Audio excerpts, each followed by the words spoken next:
Hello!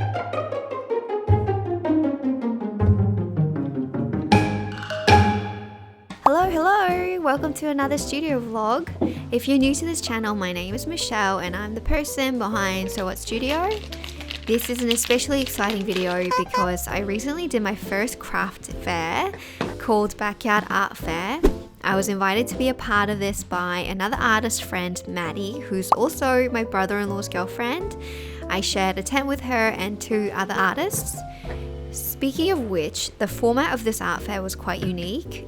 The stations were located along people's yards and houses throughout Ferndale and Oak Park in Michigan. So the event coordinators mapped out various stations and people could walk or bike or drive to various backyards to see different artists. The event was from 10 a.m. to 6 p.m. on May 20th. I was in a tizzy prepping the whole time leading up to this market. I didn't give myself enough time to prepare, but now that it's done, I am so glad I did it. The sweetest thing was meeting new people and even some really lovely customers that found me on Instagram and specifically sought me out as one of the booths they couldn't miss out on. So that really touched my heart. Anyway, so that was last week. It's now been a few days since I'm recording this. I needed some time to tidy up the mess I left in my studio and to rest. I don't think I'm a shy person at all, but I am definitely introverted, meaning I need silence and rest after lots of social interaction. I hope you enjoy the rest of this video. I'm going to talk about everything that I learned about this experience at the end, so tune in for that as well. Bye! Have any of you guys watched Paddington? If you have, do you agree with me when I say Paddington 2 is better than Paddington 1? It's so good. I love it. It's one of my faves. Paddington 1 and Paddington 2 are two of my faves. What is your third favorite movie of all time? Paddington 2. What? I cried through the entire thing and made me want to be a better man. Bullshit! Few moments later. Paddington 2 is incredible. I fucking told you. So I sell these as a set. So a Paddington bear and a marmalade sandwich. I call them tufted pin pals. And the sandwich will have a layer of orange felt underneath it when I stitch them together to represent marmalade. So yeah, they're going to be sold as a pair. The next day. Alrighty. So here is the complete inventory of earrings and brooches. Oh, and I'm also going to include this Tilly the Tulip keychain. She's the only one that was left from my last, online shop drop. So I don't know, I just decided to kind of throw her in there for tomorrow. Maybe someone will adopt her. I don't know. Who knows? We'll see. But yeah, she's part of the family now. So in total, this is 27 pairs of earrings, 3 Bigfoot felt brooches, and 4 pairs of punch needle or hand tufted brooches. So I'm actually looking forward to packaging all of these up right now because I have a very clear idea of how I want them to look like when they're all together, presented together at the market. So yeah.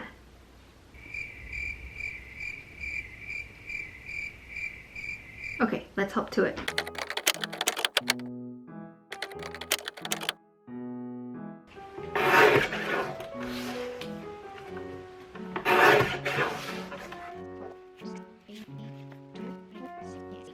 So there's 30 cards here because I made 30 earrings. I am planning to use a sleeve, a header card, the backing card to go behind for some stability.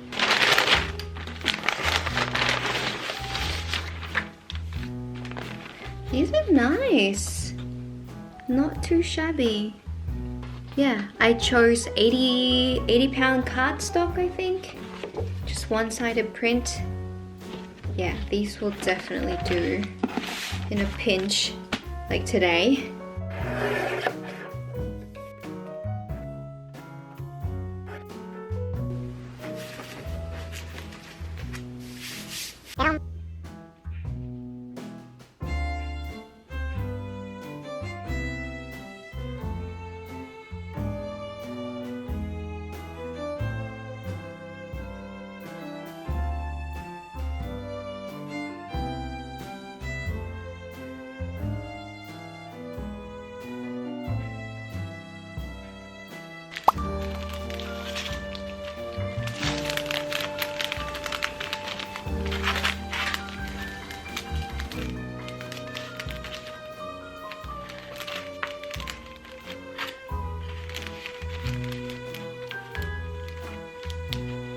Do you get my vision? Sort of.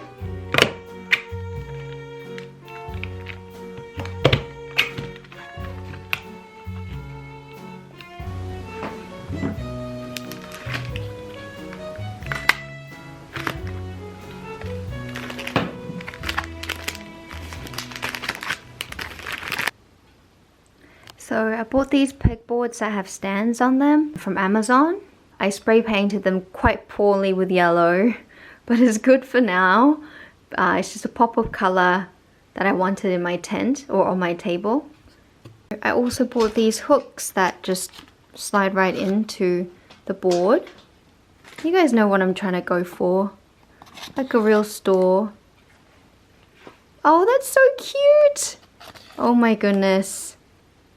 Sorry, there's a glare. Okay, I think if the whole pegboard, if both of them are stocked with earrings and pins, it'll look super cute. Okay, I'm excited. I think on the day of, which is tomorrow, I'm actually gonna do, instead of 6, I'm gonna do 5, because there's 5 different kinds of earrings. And for these guys, I might actually just put them up by the wire cubes. Actually, I'm going to practice that right now. I'm going to do like a dress rehearsal of the booth. I'm going to practice it on my dining table. So give me 1 second. Let's relocate. I have something quite exciting. Check this out. It's a banner! Wow! Whoa, whoa. Sorry. I'm really sorry about the atrocious lighting in this room. It's really late at night. It's overhead lighting and there's like no daylight. Anyway, for practice, what my husband did for me while I was stitching away upstairs was just outline with painter's tape the size of the table that we'll be working with, which is 72 by 30 inches. He also built like this wire cube shelf arch thingy so that I can use this for the display and I can kind of just stand in the middle of this empty space here. So what I'm going to do next is transport this onto the table and kind of just see how everything fits together.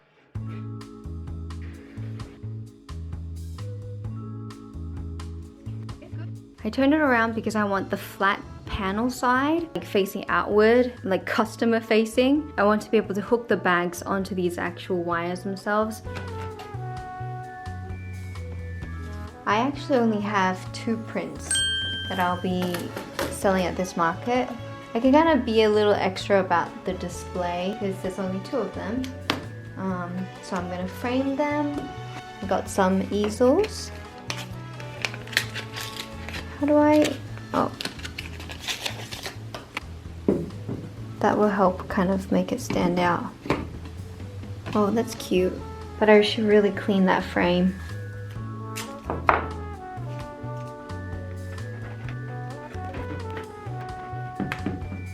Ta-da! Yep. Okay, here is the rough draft. Alright, it doesn't look the greatest. I can't push the shelf back because light is getting in the way. So imagine this tomorrow, that like the bags are more neatly and aesthetically arranged, and because the whole unit here will be pushed back, there'll be more room for the earrings to be more like a diagonal at the front of the table. Same thing with the prints. I didn't bother putting the rest of these brooches up because, you know, it was just to get an idea of the spacing, and I think I can just kind of figure that out when I get to the venue. And I also wanted to show you some other stuff. I got some yellow tablecloths and this super cute garland, very colorful, that's gonna hang like across the top of the shelf just to give it a little bit more pizzazz. The next morning.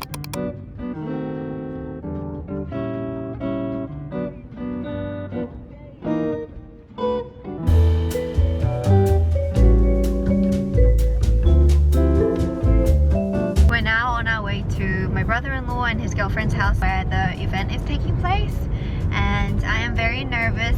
I'm very excited. I always feel a bit crunched for time, but it's gonna be okay. It's not that serious. It's fun, right?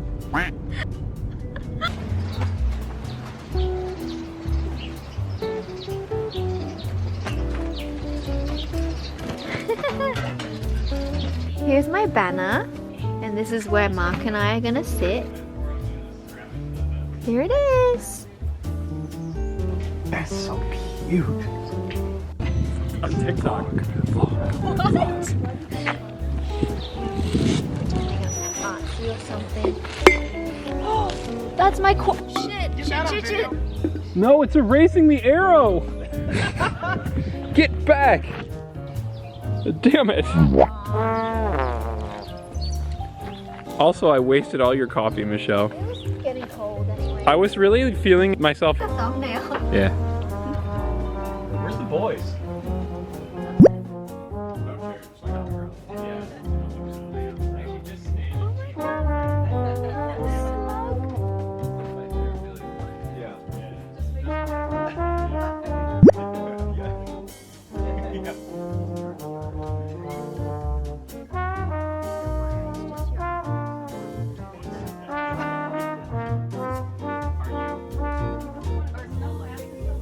Oh my god. Are those boobs? Oh no, they're butts. Oh my god. She has done butt. Oh my god, that's so cute. I love that. That bird is beautiful. I have my eye on that one. Oh, yeah. Hello. Hello. I know. How's it going? Good.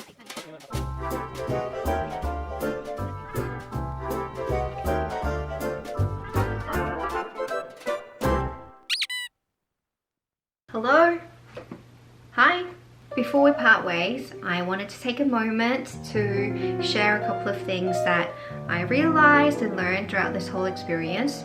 But first of all, I really want to thank Mark, my husband, who helped me so much throughout this process. Gathered a bunch of materials, loaded the car, unloaded the car, just like general emotional support throughout very stressful few weeks for me. So I also wanted to thank Kyle and Maddie hosting a station at their yard. Shout out to Maddie. She was so sweet to invite me to be a part of this experience. Otherwise, I think I would have been too much of a weenie to start like jump into the world of markets. It would have taken more self-talk to kind of just dive into this. Anyway, let's like talk about practical things now. Enough mushy gushy. The first thing I was surprised by, my earrings actually did not do as well as I thought they would do. My earrings are like the first things to go typically when I have a shop drop. So I think there could be like a variety of reasons. Maybe it's also a case by case kind of thing. But maybe the mentality is different if you're shopping online versus if you're going to a physical market. Because I know I'm personally like this way as a customer. I go to art fairs with this mindset of buying like a lot of little things or just like one big higher priced single item, which is kind of what happened to me. A bunch of prints sold, all my bags sold out, and the things that were kind of like in the middle didn't do as well. So like my earrings and some of the punch needle brochures, which is fine. I don't know if I even have anything super actionable from that observation, but it was just still something interesting to know. I was very pleased that I didn't really run into a lot of tech issues with the Square card reader. I downloaded the Square app like an hour before the event, paired it to my phone. There's like a calculator built into the app, so I do all my transactions on my phone. I was just like amazed at how quick that was. I don't know why I found it as exciting as I did. I felt very much like a merchant, a true merchant, using my Square card reader. I think most of my customers actually paid through Venmo. Oh, which brings me to my next point. Some things I would do differently to improve my experience next time. I would just print things bigger, everything. So the other artists in my tent, they printed out like a 4x6 card or like a sticker of the QR code which directed customers to their Venmo account, so it was super efficient. I didn't do that, and I'm gonna do that next time. For me, I had to like open the app every time on my phone, find the QR code, and then the customer had to scan my phone to find my Venmos. And the second thing is, I think people had trouble reading my price list. My handwriting was too small, or it wasn't just like in their face enough. So next time, I'm just gonna have a more clear price list, because I was actually like repeating the price back to customers throughout the afternoon. Thirdly, this is kind of a weird one. I think I would also make it clear that people can touch things at my store. I wasn't like proactive about it, but because like the bags were hooked onto the front of the cubes, people were like wanting to try them on or give it a go, feel the tufted texture, or see like how the clasp worked on the inside of the bag. Maybe I was just too sleepy to realize people wanted to handle the products, and I don't mind if they do that. They're not like super fragile products where like if they drop them it'll break. So next time I might put up a sign that's like touching is allowed or just like tell people that like they can try things on. Yeah, so those are some of the major things that come to mind. As far as like money goes, I wasn't too concerned because it's my first market with like profits and stuff. Honestly, as long as I made back $40 was the price of like participating in the event, I was happy. I did end up making much more than $40 back, which I'm over the moon about, but it felt like a bonus because I just had other stuff that I wanted to go right this time around. I think that makes sense. One last major thing I would do differently is I would give myself so much more time, because I naively calculated, okay, this is how long it's gonna make this many earrings, but I didn't take into consideration realistically how long it'll take me to package things, to plan my booth, and prep all my materials. So that's why I actually didn't sleep much the night before the fair itself, because I left a lot of the packaging and last minute details to the night before. But I just want to say I have so much respect for a lot of you who do markets on a regular basis. I love attending art fairs and craft fairs myself. I was like always a customer, and now that I've been on the other side of it, I just recognize how much dedication, effort and energy go into getting ready for a show, pretty much. So anyway, if you stuck by me to this point, thank you so much. I mean, this was just my personal experience with my first art fair. Hopefully I shared a couple of helpful or interesting tidbits along the way if you're planning to do something similar. Yeah, I think that's all I have to say for now. I'm probably forgetting some stuff, but I just feel like too much of a chatty Cathy today. So anyway, if you like this video, please give it a like, leave a comment, subscribe.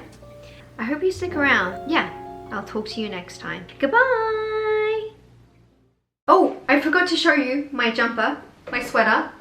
Worm hugs.